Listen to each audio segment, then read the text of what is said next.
Bonjour à tous, bienvenue sur la chaîne Cult & Click, je suis Kerr, il est Big B, on est d'ailleurs dans la Big B House pour cette vidéo où Big B Mansion.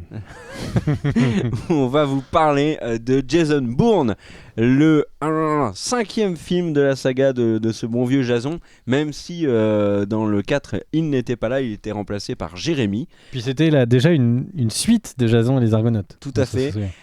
Donc Jason Bourne, réalisé par Paul Greengrass, sorti là cet été, il y a quelques jours. On a eu le plaisir de le voir en avant-première après sa sortie, en c'est salle. Une après-première. Le terme technique, ça s'appelle une après-première. Voilà, en salle avec des gens normaux, c'est-à-dire pas des youtubeurs. Voilà, des gens comme nous. Voilà, tout à fait. Et qui y a au casting? Mais il y a Matt Damon qui est revenu, alors qu'on pensait que Jeremy Renner allait reprendre la franchise. Finalement, Matt est revenu camper le rôle de Jason. Suite à un échec difficile, hein. Sur... Jérémy Renner. Le film a été un gros flop. Ah, moi j'ai bien aimé celui-là. Ah mais financièrement. Ouais, c'est vrai. Autre membre du casting, un évadé de Men in Black, puisque oui, il n'a fait que ça dans sa carrière. C'était une de résumer sa carrière à ça. Tommy Lee Jones. On a également. Alors je suis vraiment pas du tout d'accord avec toi parce que le film même joue sur le côté du fugitif. Exactement. On a également Alicia Vikander, qui est une des grandes révélations de ces derniers mois et qui est la future Lara Croft qu'on a vue et qu'on a découvert pour la plupart dans Ex Machina et qui est excellente. On a également Vincent Cassel, qui est l'ancien mari de Monica Bellucci. Voilà. Je pense que c'est terrible aussi de résumer sa carrière à ça. Et on a Julia Stiles. Et je termine le point casting par vous dire qu'il y a également Riz Ahmed. Mais vous allez me dire, mais mon Dieu, mais qui est Riz Ahmed? Eh bien, c'est le héros de la série The Night Of. Figure-toi, qui est une des grandes séries de l'été diffusée sur HBO. Big B. Est-ce qu'on peut commencer déjà par une première question que j'allais te poser sur ce film? Est-ce que il va de nouveau être... J'ai même pas commencé à parler, tu te marres. Mon téléphone, j'ai oublié de le mettre en silencieux. Vas-y, bon. Pose la question. Donc ma question, c'est est-ce que ce film sera de nouveau dans la catégorie comédie parce qu'il est incarné par Matt Damon, comme l'avait été Celle sur Mars, voilà. qui était élu meilleure comédie de l'année, alors que je pense que le film ne m'a pas déclenché un seul sourire. Est-ce que pour être aux Oscars, aux Golden Globes, pour être dans la catégorie comédie, il faut juste que Matt Damon soit au premier rôle? Alors, je ne suis pas sûr. Par contre, il y a de grandes rumeurs qui disent que Jason Bourne pourrait être dans la catégorie film sportif, film de sport. Et je vous expliquerai pourquoi après. Bon, alors, okay. Moi j'ai une vraie requête à te faire. Peux-tu nous résumer l'histoire sans spoil? Alors, résumer l'histoire. Alors déjà, on va vous résumer l'histoire du premier film de Jason Bourne. Pourquoi? Parce que sinon, je vais d'un seul coup, je vais spoil 3 films. Jason Bourne de la préhistoire à nos jours. Donc, en plus, globalement, en fait, tu vas voir que rien ne s'est passé entre les films. Jason Bourne, c'est une personne qui s'est réveillée avec des problèmes de mémoire et il est à la charge de son identité. Dans les films précédents, il a découvert quelle était son identité. Il se trouve que ça avait un rapport avec le gouvernement des États-Unis d'Amérique des US. Et là, encore une fois, son passé le rattrape. C'est bien résumé. Mais oui, parce qu'en fait, de Jason Bourne, tu résumes le premier, tu peux résumer tous les films, c'est la même histoire. C'est le même pitch de démarrage. Donc là, en fait, il cherche des éléments sur son passé. Et en fait, le vrai fil déclencheur, c'est qu'il a une... Alors, je crois qu'elle était déjà dans les précédents films, Julia Stiles. En tout cas, pas dans tous, mais en tout cas, il me semble avoir déjà vu. Alors, je les ai vus il y a un petit moment, les Bournes. Julia Stiles reprend contact avec Jason pour lui dire j'ai des infos, vite, retrouve-moi sur la grande place d'Athènes. Mais tout ce que tu dis, au final, ça change rien au film de ce que je viens de dire. Non, mais moi, je reprécisais au niveau précisement. Mais ok, et voilà, c'est tout. Bon, d'accord. Donc son passé le rattrape. Voilà, son passé. Mais c'est tout à fait. T'avais bien résumé la première fois en fait. Est-ce que tu peux du coup me donner ton avis sur Jason Bourne? On fait un résumé d'abord et puis après on fait sujet à sujet. Comment tu veux la jouer? Ou on s'en fout, vas-y, tout d'un coup. On s'en fout, bam, je balance le flow. Voilà, tu balances. Lance le beatbox. Donc, alors. Moi, je vais commencer par résumer les choses. Je me suis fait chier. il faut être honnête avec vous, c'est important. De la même manière que, voilà, on est conscient qu'on fait cette émission sur peut-être le pire canapé d'Europe.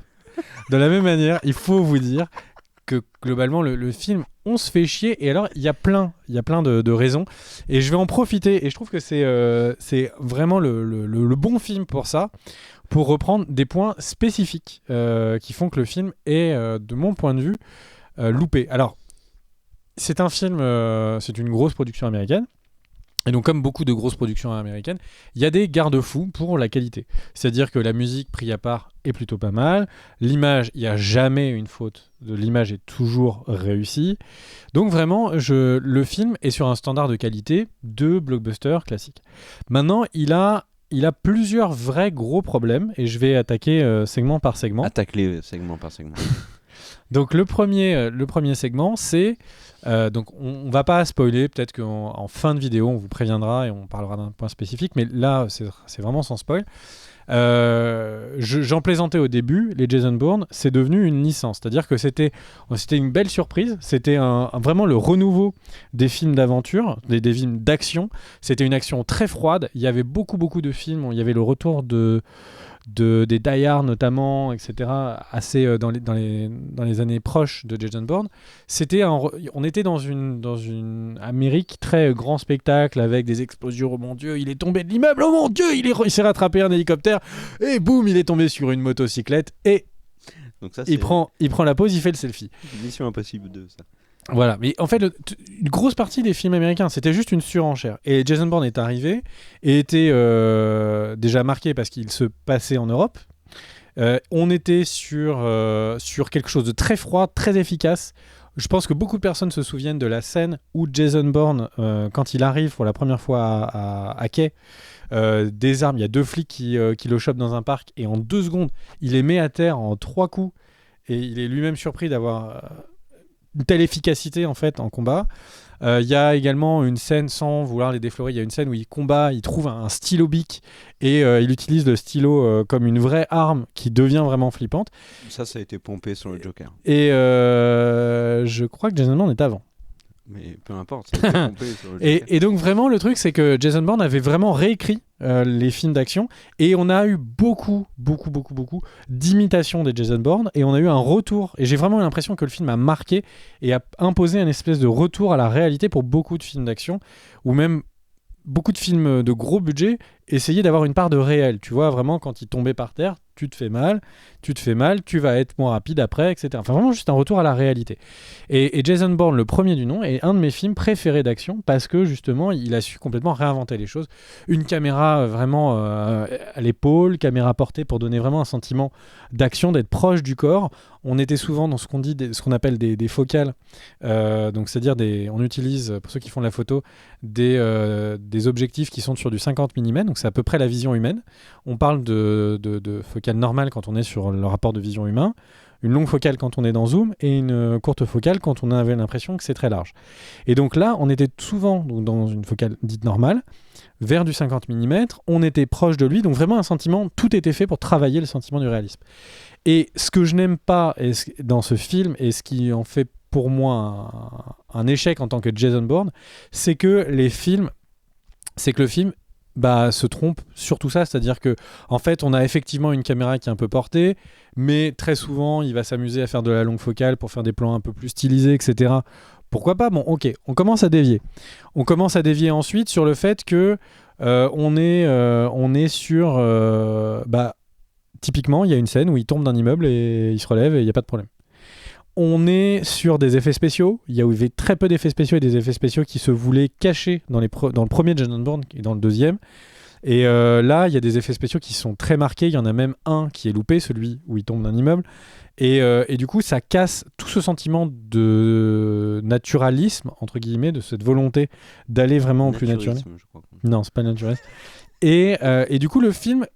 Je pense que c'est le bon terme, il se trompe. Ce n'est pas un Jason Bourne, c'est un film d'action de l'été. Le problème, c'est que c'est pas non plus un Statham, où genre il va taper tout le monde, il va y avoir des explosions, etc. On est dans un entre-deux bâtard qui est très dommage. On a plusieurs codes des Jason Bourne qui sont travaillés mais qui sont oubliés. On repense par exemple aux 2 premiers Jason Bourne, au premier Jason Bourne, où il y a les assets donc le gouvernement américain qui envoie des assassins pour le buter, et on sent que tout le monde est interchangeable. Ils en ont 250, ils peuvent en envoyer un, ils peuvent en envoyer deux, les mecs meurent, c'est pas grave, on passe au suivant.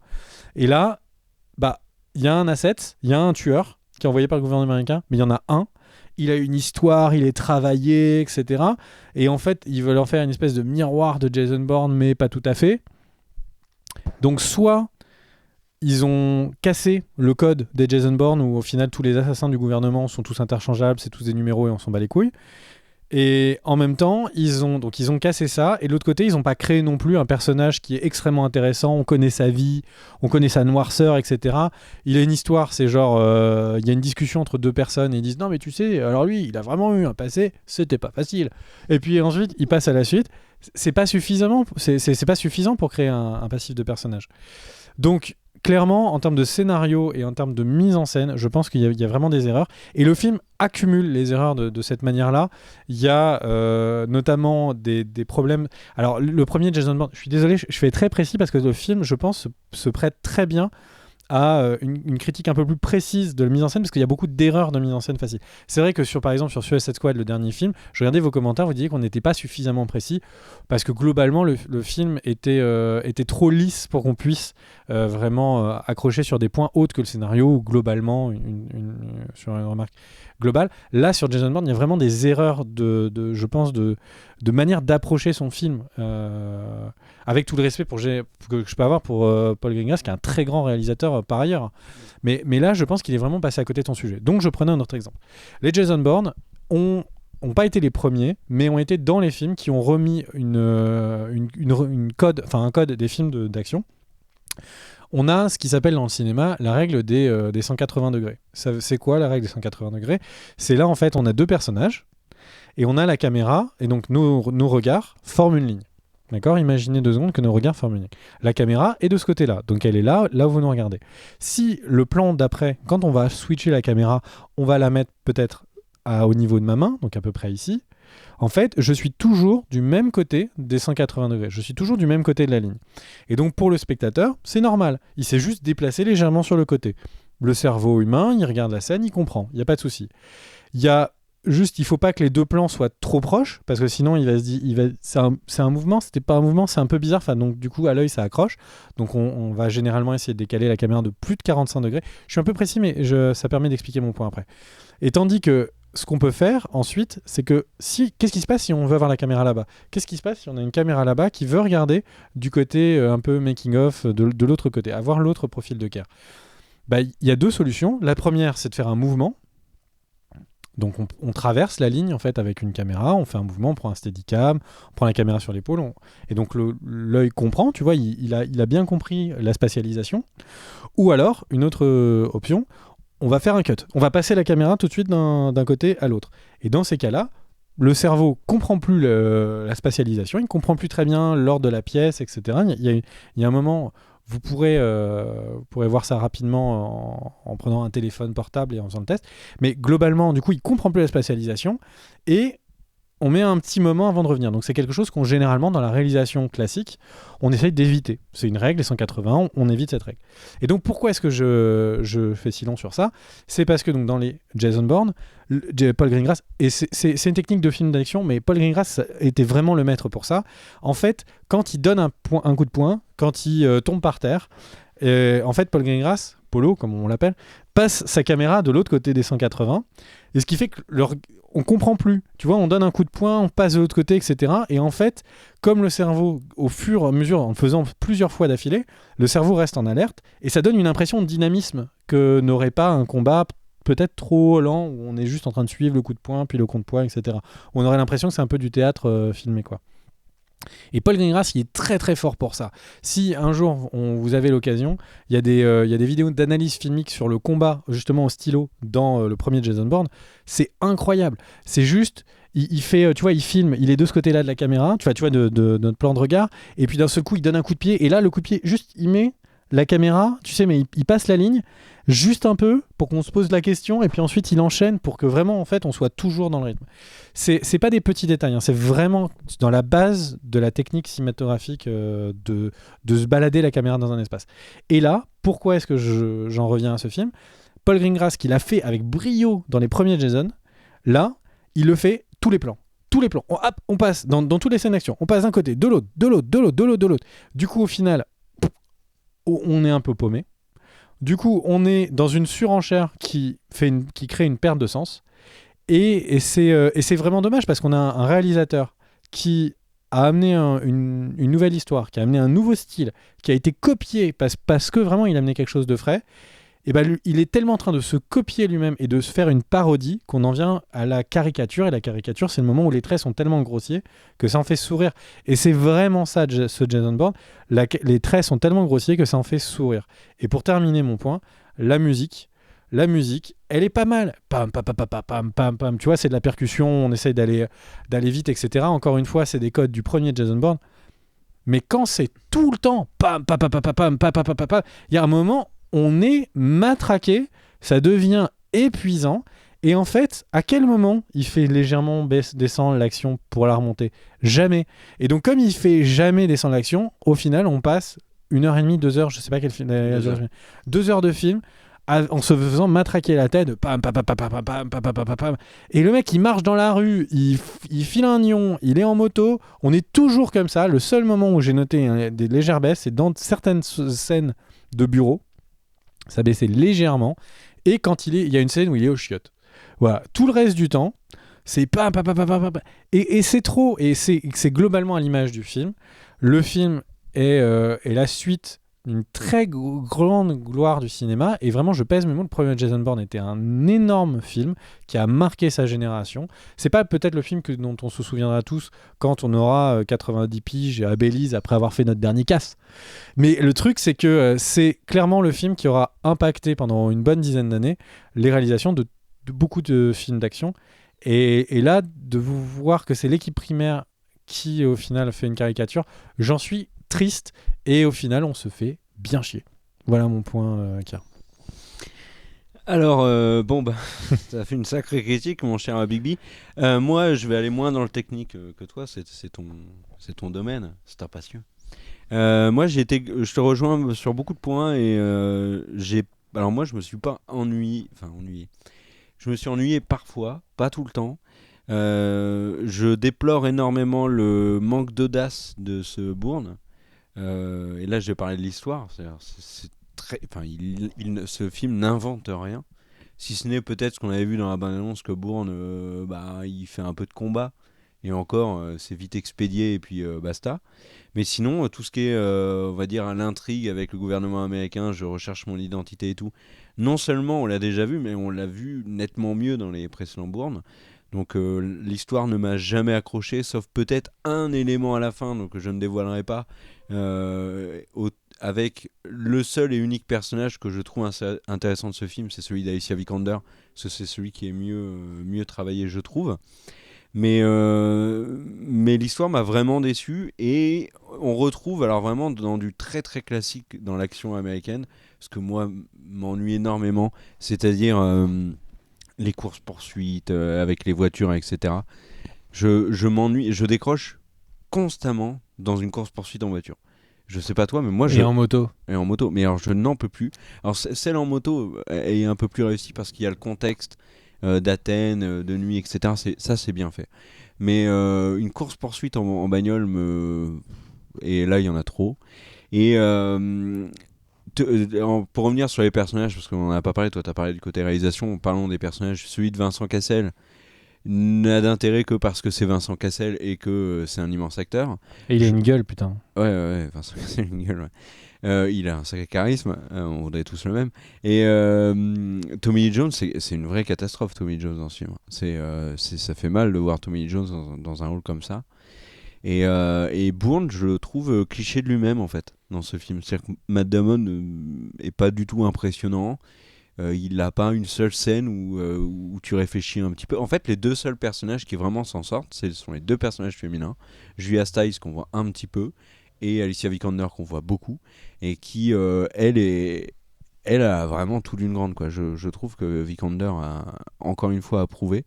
Et alors, il y a un truc aussi qui m'a, moi, vraiment marqué, et dès que je m'en suis rendu compte, je ne pouvais plus me détacher de ce truc pendant le film. Et le pire, c'est que c'est du début à la fin. C'est que dans Jason Bourne, mais qu'est-ce qui marche ? Mais vraiment, mais qu'est-ce qui marche et vraiment, j'en pouvais plus, quoi. C'est-à-dire que bon, alors c'est bien la marche et tout, c'est bien, c'est bon pour la santé et ça me fait plaisir de voir Jason Bourne marcher autant et tout. Mais la scène d'Athènes, il marche beaucoup et c'est justifié. Mais il y a d'autres scènes, par exemple quand ils vont dans un aéroport et tout, mais il marche tout le temps. C'est-à-dire qu'il arrive dans le hall, il monte les escaliers, il arrive à un étage, il reprend des escaliers. Tout. Quand il descend 8 étages, mais on les voit les 8, on peut limite compter les marches. Il marche tout le temps. Et il y a des longues scènes où il est suivi par des gens et ça dure un temps fou et il ne fait que marcher. Et ça, c'est quelque chose qui m'a vraiment marqué dans le film. Et au bout d'un moment, j'avais envie de lui dire, mais arrête de marcher, enfin, saute cette scène, on s'en fout. Et j'avais vraiment l'impression que Greengrass, mais ces scènes-là ne servaient qu'à occuper le temps. À se dire, bon alors, on doit faire un film de 2 heures, il doit y avoir... On va le faire marcher un bon moment, avec une musique, comme tu le disais, qui tape beaucoup, pour nous faire croire qu'il y a une vraie pression dans le fait qu'il va aller du point A au point B, mais que peut-être, entre les deux, il va rencontrer quelqu'un, alors qu'en fait, bah non, il fait que marcher. Alors certes, il est suivi, mais il marche. Enfin, ça me cassait les pieds. Quand je disais que le film pouvait être un film sportif, c'est qu'avec la marche qu'a fait Jason Bourne sur le film, mais franchement, il avait dû faire un demi-marathon pendant le film, et au JO, il se débrouille pas mal, je pense. Hein. Moi, je pense qu'il est tranquille niveau 25 sur Pokémon Go. Ah non, mais là, il a dû en faire éclore des œufs pendant son truc. Non, mais vraiment, et ça m'a agacé. Et puis, alors, en termes de réalisation, il y a quelque chose qui m'a énormément gêné dans ce film. Alors, ça avait déjà été le cas dans un autre film, mais je me rappelle plus lequel, on l'avait dit dans une critique sur la chaîne. Et tu en as parlé, c'est les cuts en permanence dans l'action. Moi, ça m'a vraiment fait sortir de toutes les scènes d'action. En fait, je pense que c'est pas le nombre de cuts, parce que... Il y en a tout le temps. Mais il y en a tout le temps, mais c'est assez normal dans un film d'action. Ouais, mais là, t'as envie de vomir sur l'écran dans les scènes d'action. Moi, je pense que le problème, c'est vraiment un abus de ce passage de la ligne des 180. Et c'était également un problème qu'on avait eu sur... Ça m'a beaucoup fait penser à la scène d'introduction de... je crois que c'était Quantum of Solace, où tu sais, ils sont en voiture, ils font une course-poursuite, et t'as juste l'impression que au final, l'action se passe, le réalisateur fait tellement des effets dans tous les sens que nous, spectateurs, c'est même pas pour nous et il faut juste endurer la scène. Et c'est un peu ça. Il y a un moment où je me suis dit, ok, ils ont fait le film pour eux, mais c'est fait pour être vu, quoi. Non, mais je suis d'accord avec toi. Il y a un seul plan dans le film où là, je me suis dit, oh, là, c'est stylé. C'est, on peut le dire, hein, c'est une camionnette du SWAT qui fonce dans des voitures. Ouais. Alors, cette scène-là, à Las Vegas. À Las Vegas, elle est très réussie. Mais c'est juste un plan, quoi. C'est un plan et qui est un plan qui, pour le coup, est plutôt issu du Dark Knight, enfin d'une réalisation à la Nolan, pardon, qui est, on fait du grand spectacle, mais on fait vraiment l'effet en réel. Bon, moi, je voudrais juste, si t'as terminé pour le film, non. Oui. Moi, je voulais juste faire une remarque pour sortir un petit peu du film. Il y a je pense qu'il y a un tout petit souci au niveau de... Alors, je ne sais pas si c'est le système américain, mais le fait qu'on soit tout le temps comme ça dans le délire d'avoir des corps parfaits, tu vois, des corps musclés, etc. Comme nous. Là, voilà, à peu près. Et le truc, c'est que ils en sont au moment où leurs acteurs qui étaient tous des beaux gosses, costauds, etc., ils sont tous en train de devenir The Rock ou Schwarzenegger. Ils sont tous... Enfin, la masse musculaire de Matt Damon... Là, c'est vraiment Mister Universe, quoi. C'est devenu un bodybuilder. Et le problème de pousser comme ça ce délire à ce point-là, on l'a bien vu avec Ben Affleck. Ben Affleck, c'est devenu une putain de masse. C'est vraiment Schwarzenegger n'est pas beaucoup plus gros que ça avait à l'époque que Ben Affleck. Non, franchement, je pense pas. Hein. Par rapport à Batman sur Dark Knight versus Superman. À mon avis, Schwarzenegger, il a un niveau au-dessus, mais je te rejoins quand même sur le fait qu'il s'en rapproche. Quand tu vois les masses que c'est devenu, et en fait, très bien, on peut aimer ce genre d'esthétisme, on va dire. Et le truc, c'est que... Mais moi, je pense que c'est un vrai problème maintenant pour la réalisation, tout simplement. Parce que quand on voit que dans Jason Bourne, il est 1000 fois moins rapide, et il y a des doublures, etc., mais il est 1000 fois moins rapide, je parle des mouvements, de l'exécution, etc., que dans le premier. Je pense que la fameuse scène dont je parlais, où il met 2 flics à terre en 3 coups, je pense que Matt Damon est incapable de la faire maintenant. Il n'a pas la vitesse. Mais il a refait exactement pareil dans le film. Non, mais sauf qu'on le voit mal. Mais en fait, sauf qu'ils sont obligés de couper dans les mouvements pour le découper, parce qu'il n'est pas... C'est une théorie. Mais je pense qu'il est plus capable physiquement de le faire. Et pourquoi je fais cette remarque? Parce que c'est quelque chose qui m'a beaucoup marqué dans le Baby Gone. Non, c'est pas Baby Gone, c'était... Baby Gone. Non, c'était, tu sais, le film d'avant de... Gone Girl. Gone Girl, ouais. C'était dans Gone Girl où tu voyais un mec qui était un monsieur lambda, qui était méga costaud et qui bougeait un peu comme un Robocop. Donc c'est un peu bizarre, tu vois, parce que le personnage, on s'en fout que ce soit Ben Affleck, que le personnage soit comme ça. Et dans Batman vs Superman, on a des mecs, on a l'impression qu'ils sont en train de bouger au ralenti. Et au final, j'ai l'impression que ce délire, tu vois, exacerbé du corps parfait de 300 qui est en train de devenir de la bodybuildé, du culturisme sur du culturisme, fait que maintenant, on voit des mecs, c'est un peu l'époque de Jason, tu sais, de Seagal, où il faisait accélérer chacun de ses coups. J'ai un peu l'impression qu'on en est là. Et moi, je ne serais pas fâché que nos acteurs américains, là, ils descendent un peu d'un volume. Ils seraient déjà tous beaucoup plus costauds que nous tous. En tout cas que nous deux. Ouais, tu parles pour toi. Mais vraiment, parce qu'au final, ça donne des scènes un peu... Enfin, j'ai pas envie de voir deux videurs se taper dessus au ralenti, quoi. Enfin... Après, c'est vrai que les gens musqués comme moi, par exemple, on a pris beaucoup de volume. Mais on a perdu beaucoup en vitesse. Et ça, c'est quelque chose... par exemple, quand je fais la vaisselle, je me rends compte que je vais beaucoup moins vite. Enfin, ouais, bon, c'est une remarque qui est un peu moins utile, je pense, que ce que je disais au début. Mais c'est... Je pense que j'ai cette impression étrange que le cinéma américain est en train d'aller là-dessus.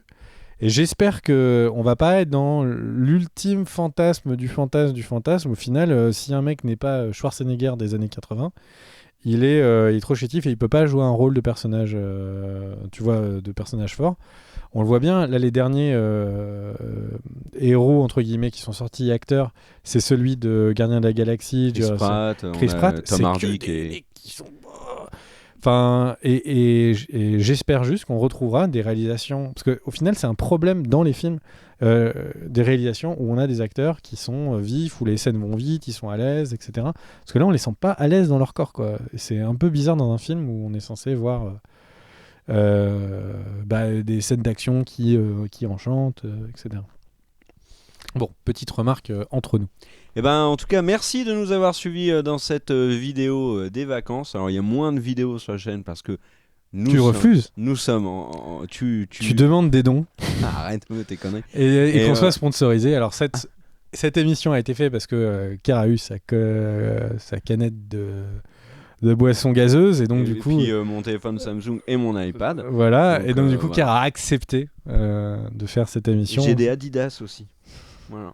C'était important de le souligner. Non, mais voilà, tu pars en vacances. Cardel est parti en vacances, c'est pour ça qu'il n'est pas là. D'ailleurs, on le salue. Et puis moi, je suis en Picardie, donc voilà. Et du coup, il y a un peu moins de vidéos, mais ça va revenir à la rentrée. Voilà. À la rentrée, tout le monde est de retour aux alentours du 3-4 septembre. Donc à partir de là, ça devrait bien ça va être violent, ouais. Et est-ce que tu me permettrais de faire un dernier truc ? C'est pas sale. Est-ce que tu peux donner le livre Game of Thrones qui est derrière toi ? Lequel ? Celui-là ? Exactement. Donc voilà, le livre de Big B dont je vous parlais dans la vidéo sur Game of Thrones, c'est celui-là. Ça s'appelle Game of Thrones in Memoriam. On est complètement hors sujet là. Oui, c'est pour la vidéo Game of Thrones sur les livres qu'on avait fait. C'est chez Pygmalion et c'est le livre où en fait il y a tous les personnages qui sont morts. C'est pour ça que je vais pas l'ouvrir. À la saison 5. Spoil. Jusqu'à la saison 5. C'est un livre très sympa vendu 11,99€. Si vous arrivez à le trouver dans le commerce, vous avez bien de la chance. Moi je l'ai pas trouvé. Et lui, il l'a eu en cadeau. Et donc voilà, c'était ce livre-là. En fait, c'est juste le trône de fer. Hein. Ça s'appelle In Memoriam. Je vous en avais parlé dans la précédente vidéo. Voilà. On se retrouve donc bientôt pour une prochaine vidéo. N'hésitez pas à vous abonner à la chaîne si vous aimez 2 personnes qui font n'importe quoi et 3 personnes a fortiori. Et bien, on se retrouve très vite. Oui, très vite.